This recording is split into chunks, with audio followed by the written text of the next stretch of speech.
Reçu par le directeur général du port autonome de Pointe-Noire, Séraphin Bala, Raoul Matheus Paula, ambassadeur de l'Union européenne au Congo, a effectué le jeudi 14 mars une visite de travail au port autonome de Pointe-Noire. Une visite justifiée par le financement de 30 millions d'euros de l'Union européenne dans le cadre du programme d'extension de sa capacité d'accueil et de la construction d'un port de pêche industriel et artisanal.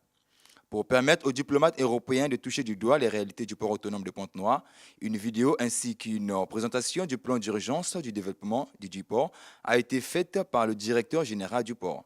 Juste après, la délégation de l'Union européenne a effectué une visite des installations portuaires des quais GD, la zone d'extension Est et le site qui va abriter le port de pêche. C'est un projet qui groupe à la fois une synergie entre le port autonome, donc les fonds propres du port autonome, l'Agence française de développement, donc avec une subvention et de 70 millions d'euros, et l'Union européenne avec une subvention de 30 millions d'euros. Un projet qui permettra d'améliorer la compétitivité économique du port autonome de Pointe-Noire.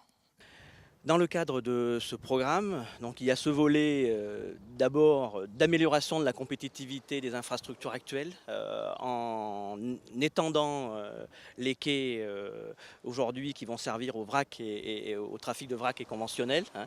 3 nouveaux quais seront construits. Le deuxième volet important, c'est d'améliorer les conditions d'exploitation des ressources halieutiques. Ce projet d'envergure s'inscrit dans le mécanisme financier de l'Union européenne permettant de mixer plusieurs types de financements sous forme de prêts, capitaux ou dons.